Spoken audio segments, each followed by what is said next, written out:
strap yourselves in because today we're going deep on a topic that tends to get people fired up. Modern gender dynamic, but we're looking at it from an angle you don't often hear. We're taking that red pill, and our guide on this journey is Conrad Reicher's The Truth About Gender, a red-pilled guide to the modern world. Yeah, and what I found fascinating about this book is how it doesn't shy away from poking at those accepted ideas. It really digs into the unspoken realities that a lot of men, especially those who feel like they're on the outside looking in or like nobody gets it, we're dealing with right now. Exactly, and just to make sure we're all on the same page, when we say red pill, we're going back to that Matrix analogy, right? It's like choosing to see things for what they are, no sugarcoating, no filters, even when it's not the story we're usually told to believe. That's it. That's the heart of it. Questioning the narrative, especially when it comes to all the stuff around gender roles and what's expected of us.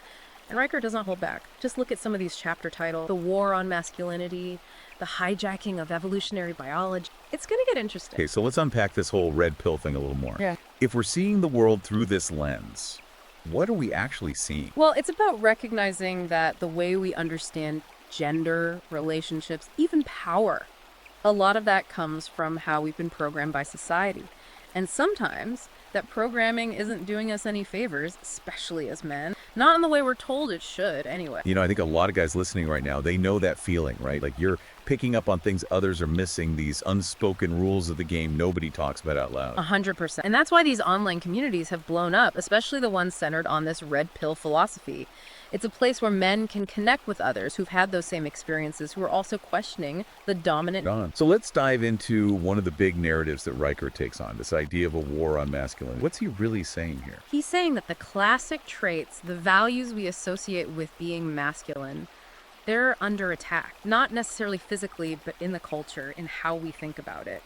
There's this feeling that what it means to be a man is constantly being redefined, and not in a good way a lot of the time. He gives some real-world examples in the book, doesn't he? Oh yeah, plenty. He talks about how young boys are often getting in trouble at school just for acting like boys, being rowdy or competitive. Things that were once seen as normal, now they're labeled as trouble, even toxic. Like the rules changed, but nobody told the players. Exactly. And that leaves men, especially young men, trying to find their place, feeling confused and frustrated. And this feeling of being confused and frustrated, like you're being pushed to the side, it seems to connect directly to the next big thing Riker tackles, the gender wage gap. You got it.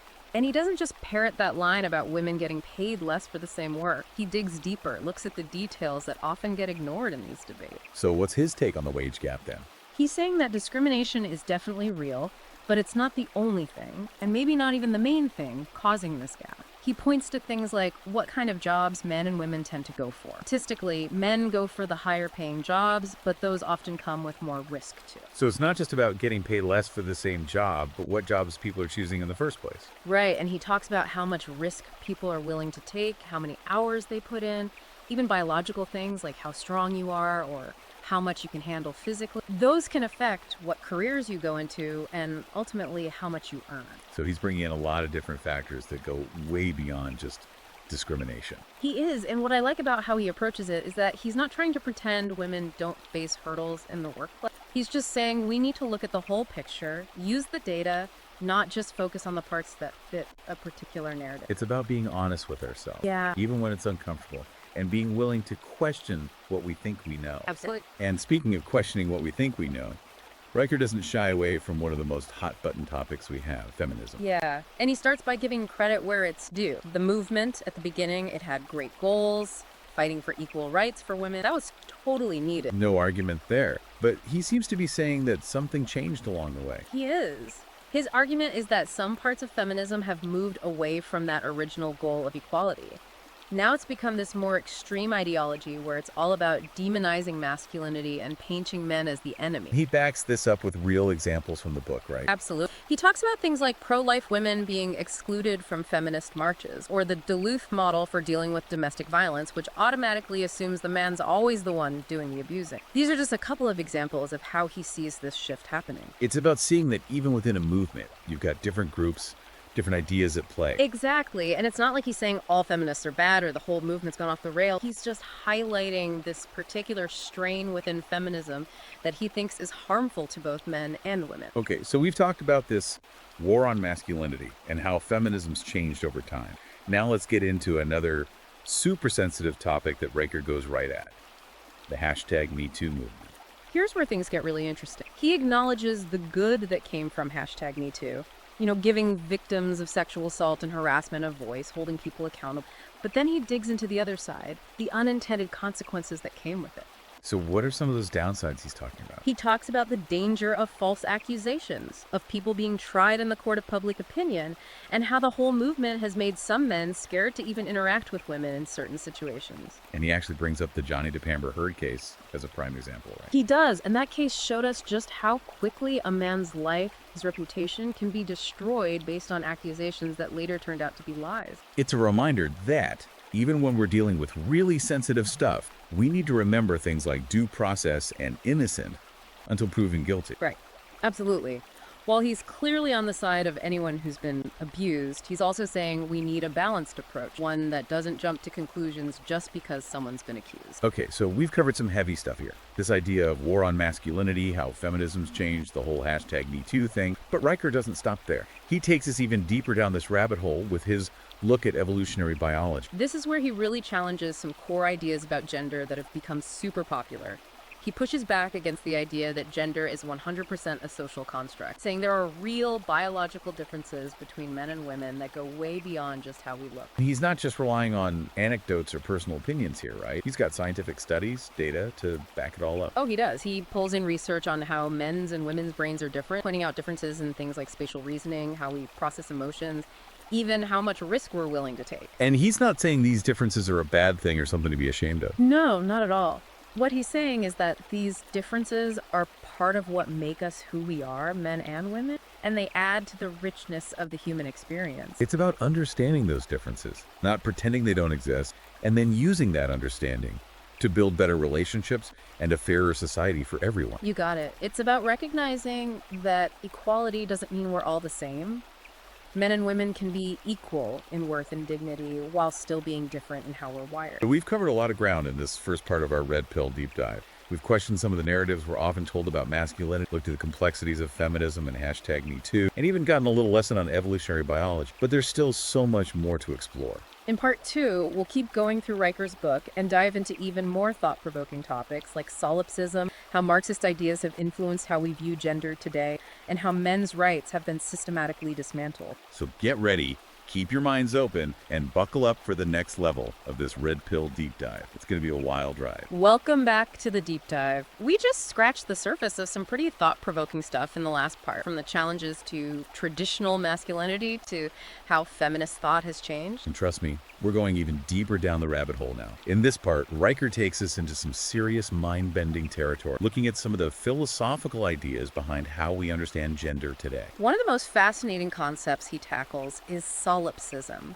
Now, I know that might sound kind of out there, but stay with me here because it's got some big implications for how we look at gender relations. Okay, I'm all ears. So break it down for me. What is solipsism and how does it relate to all of this? Well, solipsism is basically the idea that the only thing you can be sure exists is your own mind. It's like this extreme version of reality where your own thoughts and feelings are all that matters. So how does this philosophical idea tie into the whole red pill gender dynamics conversation? Riker argues that this solipsistic way of thinking has become more and more common in our society, especially when we talk about gender and relationship. He uses the example of consent to illustrate this point. Consent. We touched on that a bit when we were talking about the hashtag #MeToo movement. Exactly. What Riker points out is that discussions around consent can get really subjective. What one person sees as harassment, someone else might see as just harmless flirting. And he even shares a personal story in the book about a friend who got falsely accused of sexual misconduct based on someone's subjective interpretation of what happened. Exactly. And that's the danger of solipsism, right? When we put more weight on feelings and personal interpretations of reality than we do on actual facts and evidence, things can go sideways fast. So if we want to have any kind of productive conversation about these complex issues, we need to be on the same page about what's real, not just go off our own individual feeling. Absolutely. It's about realizing that there's a whole world out there beyond our own feelings and experiences. And those feelings, even though they're valid, don't always show us the whole picture. Okay, so we've talked about solipsism. Now let's move on to another topic that could get people fired up, the influence of Marxist ideology on how we talk about gender today. This is where Riker really starts connecting some dots that I hadn't thought about before. But before anyone flicks the table, he's not saying every feminist is a Marxist or that there's some big plan to destroy capitalism. But he is saying that some Marxist ideas have seeped into modern gender theory and activism, often in subtle, sneaky ways. Right. He points to the concept of oppressor versus oppressed, which is at the heart of Marxist thinking. His argument is that this framework's been applied to gender relations, with men automatically being labeled as the oppressors and women as the oppressed. And what he's suggesting is that this narrative, this story we tell ourselves, oversimplifies how complicated gender dynamics really are. It ignores the fact that men and women both have their own struggles, even if they're different. Exactly. It's about recognizing that the world isn't split neatly into good guys and bad guys. Power dynamics are a lot more fluid and complex than this simple binary makes them seem. So it's about moving past those simplistic labels and seeing each other as human beings, men and women both, even while acknowledging that our experiences are different. Absolutely. It's about creating a dialogue based on mutual respect and understanding, not on demonizing an entire gender. Okay, let's switch gears a bit and go back to a topic we touched on earlier, evolutionary biology. Now, I have to admit, I wasn't expecting a crash course on evolution in a book about gender dynamics. Riker makes it super interesting. I know, right? And he uses it to really dismantle this popular idea that gender is just a social construct, a claim that's been everywhere lately. He doesn't hold back here. He points to a ton of scientific evidence showing that there are real biological differences between men and women that go way beyond just what we look like on the outside. He goes into detail about how men's and women's brains are literally wired differently, doesn't he? He does. He brings up studies that show variations in how our brains are structured and how they function. And that leads to differences in things like spatial reasoning, how we deal with emotion, even how willing we are to take risks. And what he's saying is that these differences aren't something we should be ashamed of or try to erase. Exactly. He's suggesting that these differences are part of what makes men and women unique, and they contribute to how diverse and rich the human experience is. It's about understanding those differences, not denying they exist, and then using that understanding to build better relationships and a more fair society for everyone. Got it. It's about recognizing that equality doesn't have to mean being the same. Men and women can be equal in terms of their worth and dignity while still accepting that we're inherently different. So we've covered a lot of ground here, from this philosophical idea of solipsism to the influence of Marxist thinking, from the science of evolution to all the complexities of how we understand gender today. And we're just getting started. In our next and final segment, we're going to dive into some of the most controversial stuff in Riker's book, like his arguments about how men's rights have been systematically dismantled and how the workforce has become feminized. It's going to be a thought-provoking ride, so buckle up and get ready to challenge some of those deep-seated assumptions you might have. Welcome back for the final part of our Red Pill deep dive into Conrad Riker's The Truth About Gender. We've been through some heavy stuff, questioning the usual narratives, exploring those biological differences, even looking at how Marxist ideas have shaped gender theory. And now we're getting into what might be the most sensitive area of all, Riker's argument about the systematic dismantling of men's rights. This is where the book really hits a nerve. He argues that men are facing some real disadvantage, even discrimination in different parts of life, and these issues often get swept under the rug. One area he really focuses on is family law. What's his take on how men are treated by the legal system, especially when it comes to things like divorce and custody battles? Well, he brings up statistics that show men are way less likely to get custody of their kids when couples split up. And his argument is that it's not just about individual judges being biased. It's like there's a bias built into the whole legal system itself. It was like the deck is stacked against fathers in these custody cases, no matter what the specific situation is. That's what Riker's saying. And he doesn't stop there. He looks at the financial side of divorce too, pointing out how alimony payments can really cripple a man financially, even if both spouses worked and contributed equally during the marriage. So it's not just the emotional pain of losing custody, but also the financial hit that men often take after a divorce. Exactly. And Riker's point is that these financial burdens can have a ripple effect, making it harder for men to get back on their feet and even stay connected with their kids. He also brings up the issue of conscription,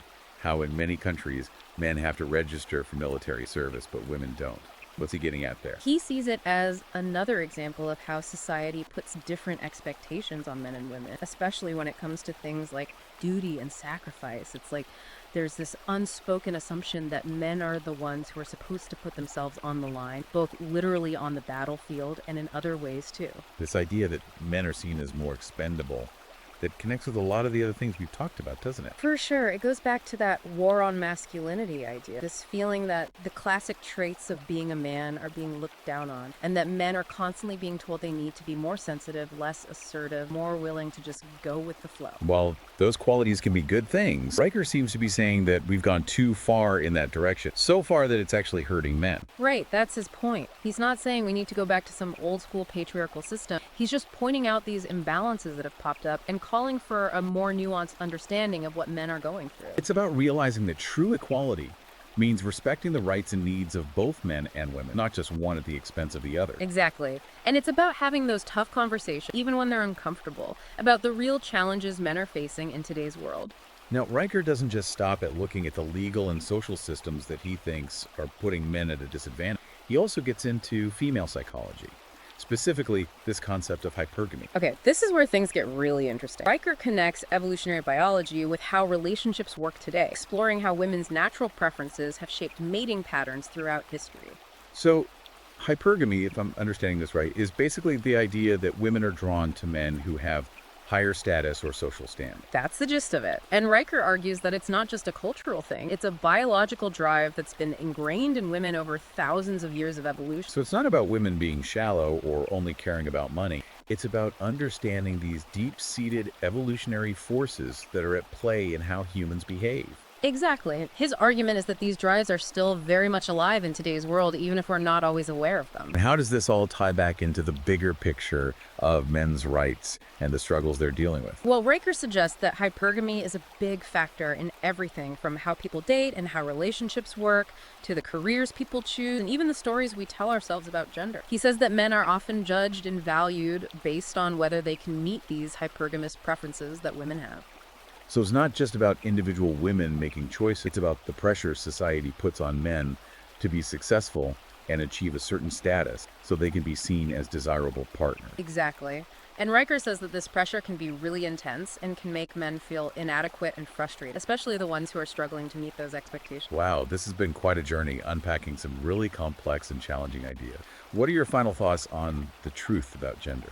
I see this book as a call to action, It challenges us to look beyond the surface and question those narratives we're often told to just accept without thinking. It's about realizing that this conversation about gender is way more complicated than most people realize. Riker's book has definitely given us a lot to think about. And whether you agree with everything he says or not, I think it's important to engage with these ideas and have open and honest conversations about the issues that both men and women are facing today. If you're interested in exploring these ideas further, you can find The Truth About Gender on Amazon Kindle and Google Play Books. It's a thought-provoking read that will challenge your assumptions and maybe even change how you see the world. Until next time, keep those minds open and keep diving deep.